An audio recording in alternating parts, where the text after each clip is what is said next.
Good morning, everybody. It is Sunday the 7th. About 10:30ish, a little bit after. Um, yeah, I have not set my clocks back because of daylight savings time, but I was thankful last night was daylight savings time because then I was able to sleep in a little bit without even trying. Uh, but this morning, I don't really have any Bible verses this morning because when I woke up, I wasn't even thinking of trying to find Bible verses. I was just trying to adjust, basically. So basically what I'm going to talk about today is just catching guys up, what's been going on and whatnot. Um, I'm gonna talk about yesterday here in a little bit, but I want to talk about what's going on around the house. Yesterday while I was doing the event, the catering event, Mom, Jerry, and Julie went to St. Robert's.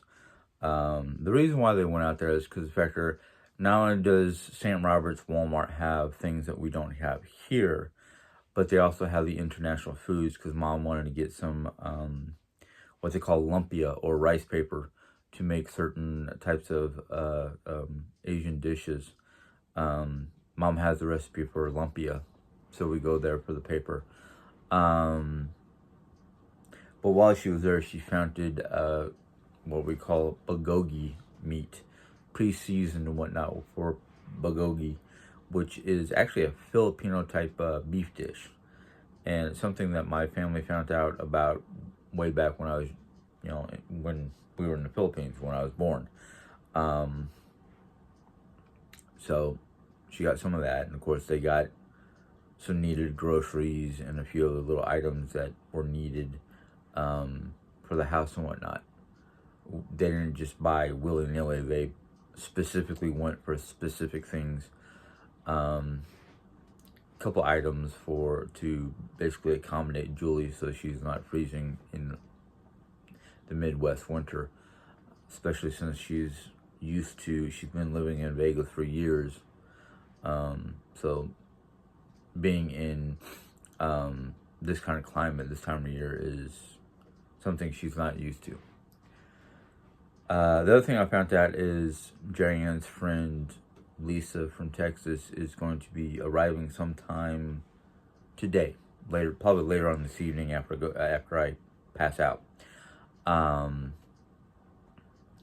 But I'm kind of happy she's coming up here at the same time Jerry's going to be doing her operation, going to St. Louis for her Operation Tuesday.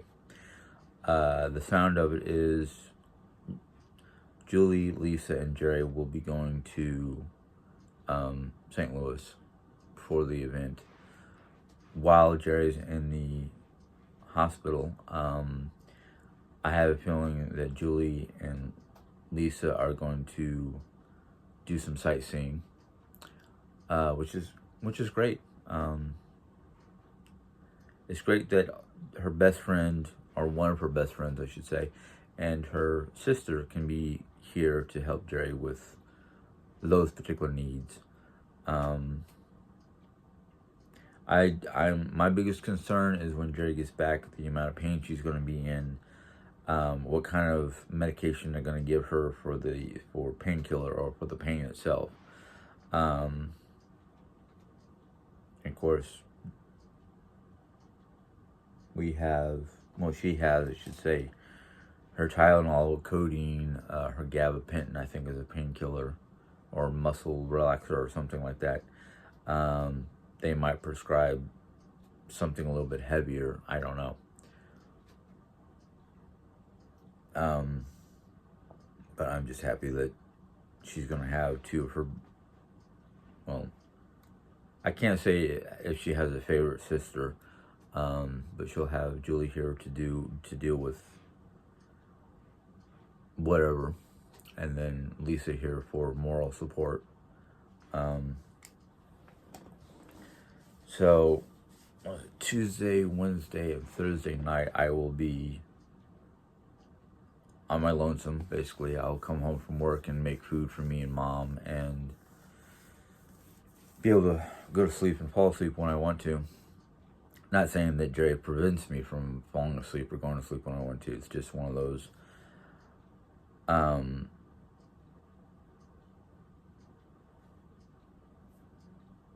She doesn't fall asleep as easily as I do because I'm exhausted, but sometimes she'll forget herself and start laughing a little bit out loud because of something that she sees on TikTok or something like that that makes her laugh. There's a lot of stuff on TikTok that makes me laugh. So, but anyhow, yesterday was actually quite fun. There's not really much I can say about the fact that, I got in at 10 o'clock, which was my scheduled time, and I helped with the prep, basically, certain food items I had to, well, I shouldn't say had to, but certain food items I helped out with to get set for cooking and whatnot. And then when we got to the actual catering hall, or the building that we had to go to, it was basically almost like the military. Hurry up and wait. We got everything set up, and they said, wait, don't prep the salads yet. And then they said, then they finally got everything together and said, okay, start building the salads. Simple salads with appetizer. And then after the salads went out, we set up the plates for desserts and basically built the desserts. And we had to do a couple specialty salads because either gluten-free or vegan type salads, so they couldn't have the little hors d'oeuvre, or the little,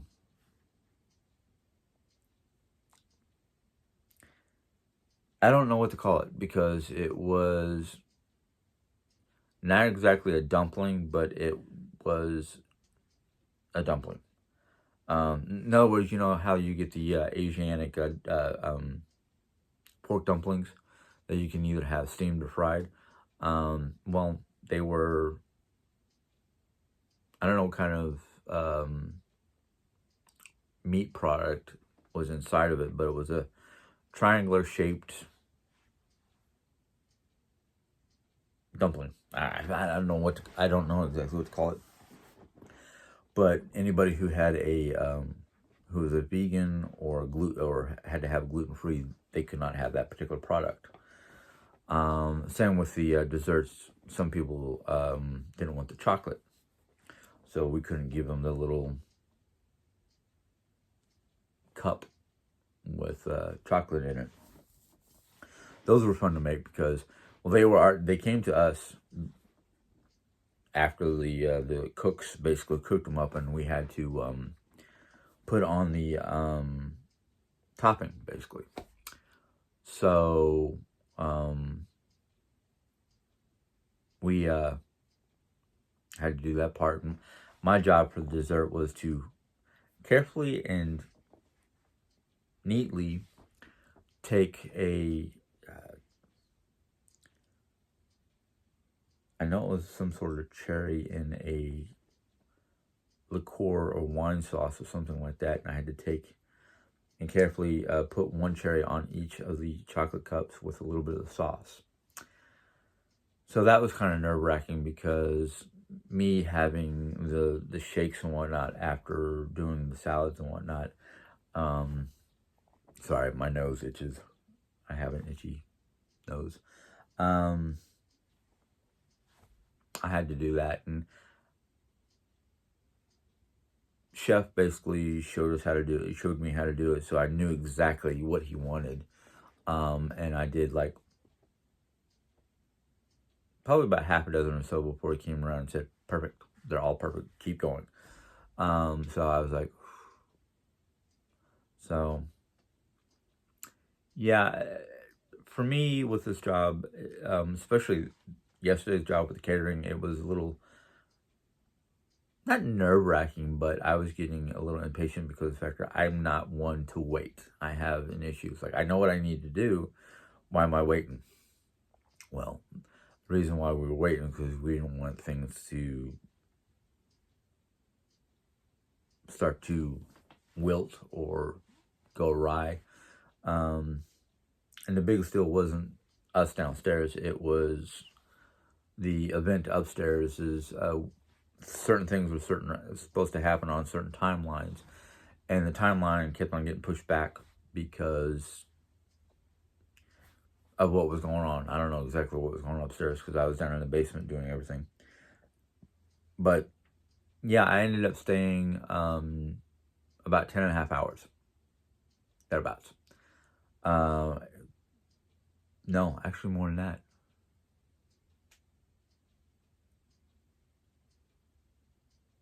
Yeah, 10 and a half hours. 10 to 12 is 2, and then 12 to 8:30 is 8.5. So yeah. Hey, you know what I say? Cha-ching, money in the bank. That's, not only was it overtime, but it's considered time and a half. So I'm like, that's going to be a nice Thanksgiving paycheck. You know, that's going to be really nice. So I didn't do it for the extra money or the overtime. I did it because I wanted the experience of catering. I wanted to be able to have the experience so I can do it more often. Because I know with Christmas coming up, there's going to be Christmas catering parties, and I think there's like not a Thanksgiving day, but the weekend before Thanksgiving, which is next weekend, there's another event, I think. But they like to rotate people, so I may or may not work that next weekend. Then there's, after Thanksgiving, we have about 2.5 to 3 weeks before we go on to Christmas break. December 17th, I think they said. I overheard somebody. Or it was December something. Was it December 17th to January 17th? I don't know. Hopefully I'll get that information soon. I got to jump on my computer and actually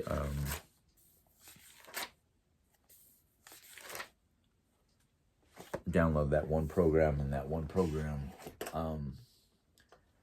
will connect me to my job and all its information and days off and pay stubs and all that fun jazz, which I don't know why I haven't done it yet. Probably because of the fact that I keep on forgetting or just get lazy. I don't know. One of the two. But no, I mean, thank God. I do thank God for this. Is me and my 2 coworkers that were working downstairs out of the line of sight of people didn't have to wear black shirts or special outfit or whatever. But all the servers and people who were basically upstairs dealing with the crowd of people, had to wear black dress shirt, black slacks, and black shoes, for the fact that they were serving people and dealing with people. So I was like, oh yay, I don't have to worry about, any issues that might arise with my scalp. And yes, I say my scalp because I know this much. Friday night, I deep scrubbed my scalp with Head and Shoulders and rinsed that off, and then did another treatment of Head and Shoulders, just try to keep things, keep the dandruff at bay. And thankfully, during the daytime, I didn't have a problem, but I noticed when I got home to change clothes and whatnot, I started having dandruff, and I'm like, yeah, okay. I'm going to have to do something I really don't want to do, especially in the wintertime here, and I'll have to get some sort of like skull cap or something like that to keep my head warm in the house or outside. Is the only time I've never had a dandruff issue or dandruff problems is when I literally shaved my head, and that was for summertime because I was getting too warm.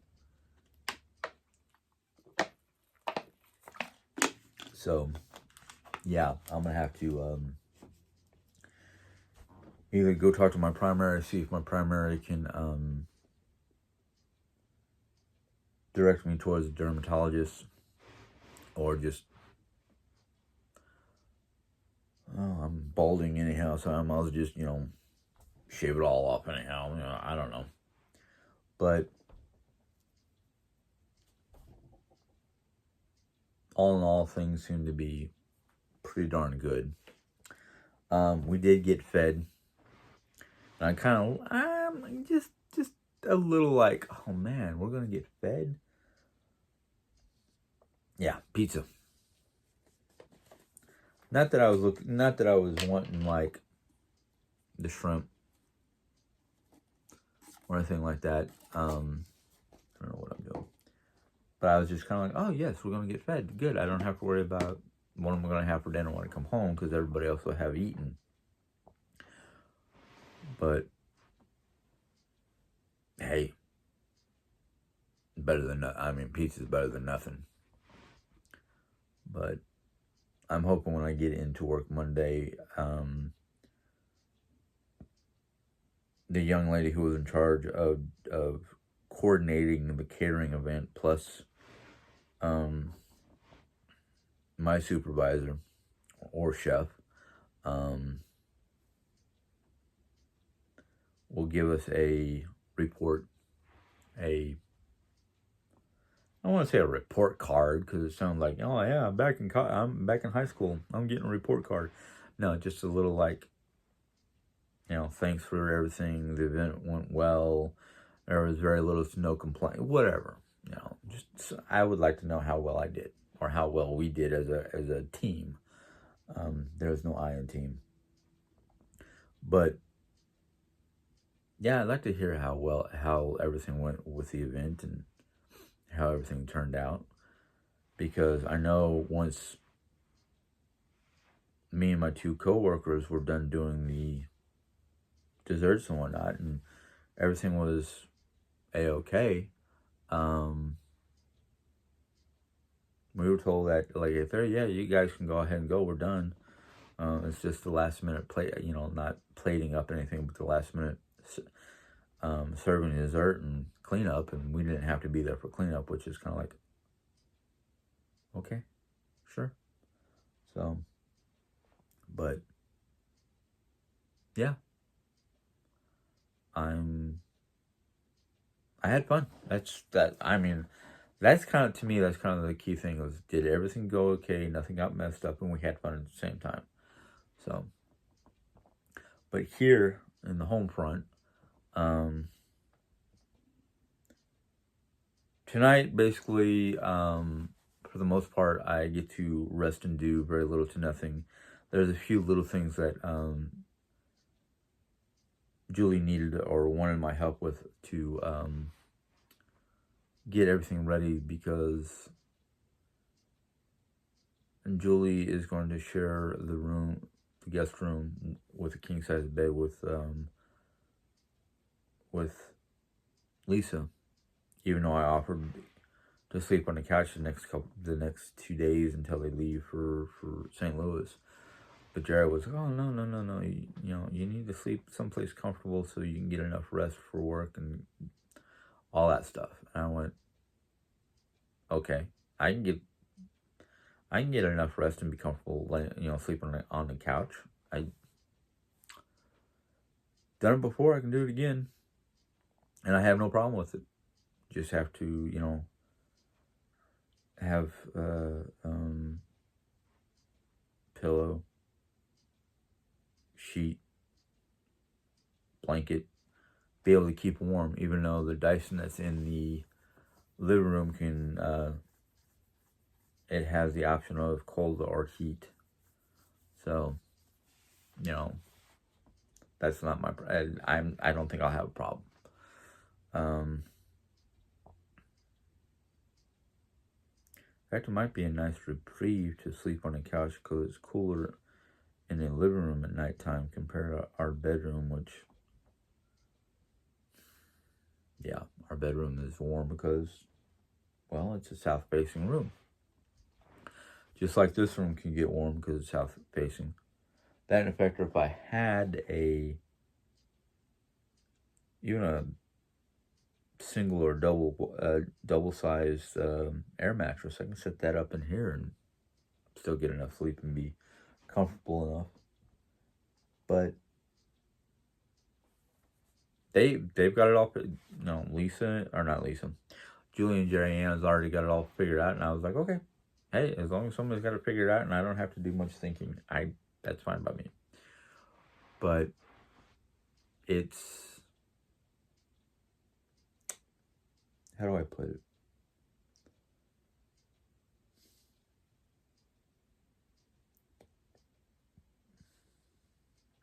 It's approaching that time, or is approaching, I don't know how to put it.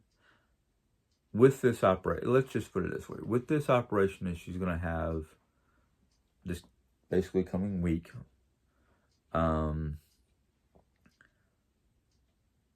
I know when she comes back, she's going to be in a lot of pain because of the surgical procedures they're doing to keep the femur at either top or bottom from breaking or doing any chances of breaking or anything like that. Which means she's going to have multiple scars, or one gigantic scar, I don't know what, on her, and on that side where they're going to have to do the femur. Which, the scar that she has here and whatnot from the port, or whatever you can call it, it's still healing. I mean, it's gotten into that final stage of healing on the bottom part of where the port is, but she's still got that cut line, that surgical line where they open her up to put the port in and whatnot, and you can see on her throat a lump of where they put part of the port, or part of the whatever. It's stuff that it's not that it's an irritation or a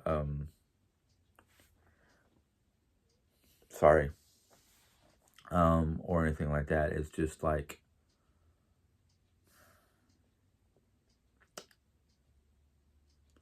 you know how if you've ever had an operation and you remember how your skin looked before the operation, and no scars, no indication of having a surgery, to having that surgery and knowing that you've got the scarring and the surgical whatever, surgical marks and all that fun stuff. So it's something, not something that I'm concerned about. It's just something I have to get used to, because it's like, oh yeah, she had to have surgery for this or that, or one thing or another. I sometimes thank God for not having to have excuse me, I've never had to have a surgery or anything that evasive that it leaves a mark. In fact, the only scar I have in my whole body is on the top of my foot. It's practically gone because this happened like 40 some odd years ago, 42, no. I was about 8 or 9 years. So yeah, about 41 years ago. My mom had some, can't remember what it was called, if it was called Chinaware or cookware or some, it was a ceramic dish that was on top of the freezer, and I had opened up the freezer to get a ice pop because it was in the middle of summertime in Arkansas. And I guess the dish was not pushed back far enough, so as soon as I opened the door, the dish came crashing down, shattered, and a chunk of it went into the top of my foot. And for from that day on, I've had a scar, even though last time I looked, the scar is practically unseeable. It was practically invisible. But it's what happens when you're young and you're still growing. Scars kind of shrink and disappear. But I can look at my arms and sometimes in the mirror and see where I've had chicken pox and scratched at them, which you're not supposed to. So yeah, it's one of those many things that's happened over years. But we're not young anymore. Jerry's 51, and she's going in for this invasive surgery where they're going to have to literally open up her leg and wrap this meshing, this I don't know if it's meshing or what it is, around her one around her lower femur, one up towards the upper femur. Because between the lower femur and then the upper femur, those two, the way what I saw in the x-rays was it looked like it had either engulfed the bone or deteriorated the bone, because the lower one, you can see like this little piece of what is supposed to be bone. And in the upper one, because the upper part of the femur is thinner, it looks about as big or as deteriorated as the lower part of the femur. So it's kind of like, yeah. So they're going to do something to stabilize the bone. Of course, if the chemo causes the tumors in her femur to shrink or vanish, however you want to put it, they're going to have to find some way to either fuse the knee where she's not going to be able to walk or bend her knee, which is going to be harder for her, or like do something to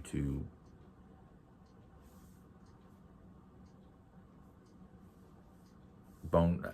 I want to say bone growth, but I know at our age bone growth is practically nil. But some way to keep the bone from fracturing, because there's only a little bit of a piece of bone left. They can do what they wanted to do with me when I was younger, and they found a bone cyst on the back on my knee that they took an x-ray of my knee, saw a bone cyst on the inside of my left knee, and a couple years later they took a new x-ray and found that cyst had moved to behind the kneecap. But other than that, there was no major issues. And what they originally were going to do was they were going to scrape some of the bone material off my hips and pack it on top of the bone cyst to keep it from weakening. The basically, what did the doctor say? If they don't do the operation, you still have to I still have a 50-50 chance of it breaking like a normal bone, but it's not like, at the time, this was like 20 or so years ago, they were like, it's not going to do anything more than just be there. It's not a tumor, it's not bone deterioration, it's just a softening of the tissue. Which I went, okay, sure. Never went for the operation, but I always think about it because, and even more now with Jerry's issues, my grandfather had what they call, I don't remember the scientific name for it, but it was what my family called brittle bone, which means basically the bone, because of calcium deficiency due to lactose intolerance and whatnot, which I have, just the bones were getting soft and brittle and easily broken. And because of, at the time, this was back in the 70s. Well, it's probably before the 70s, but in the 70s when I was a kid is when I learned about it. It's one of the reasons why I couldn't be too close to my grandfather. I couldn't hug him. I couldn't sit in bed with him or anything like that. And he was literally bedridden for, I don't know how long before I was born, but for quite some time before he passed away in the early 80s.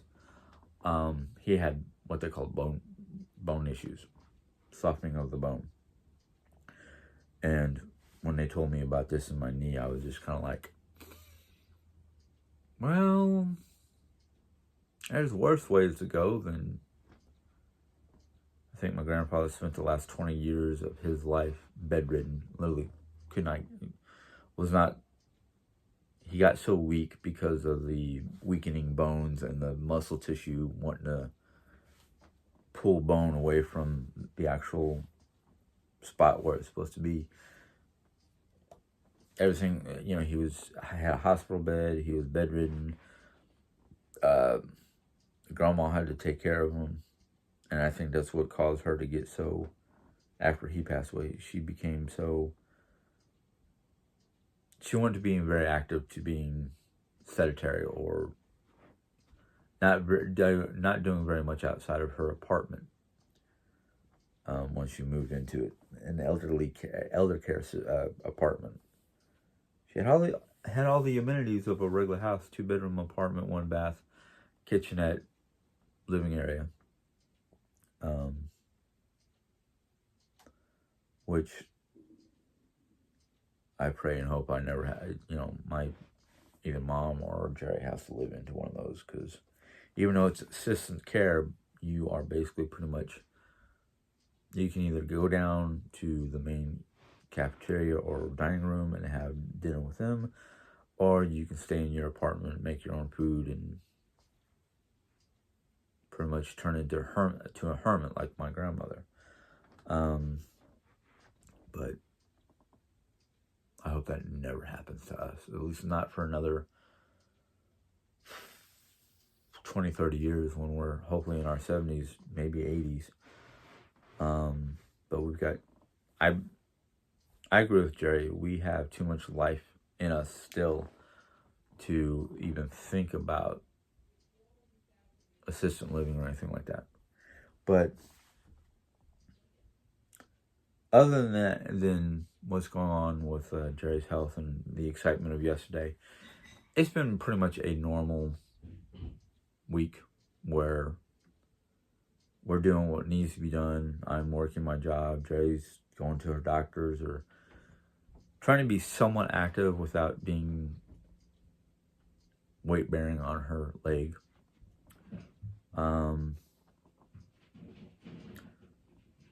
Because of what we're going to have for dinner tonight, which is meatloaf. I love meatloaf.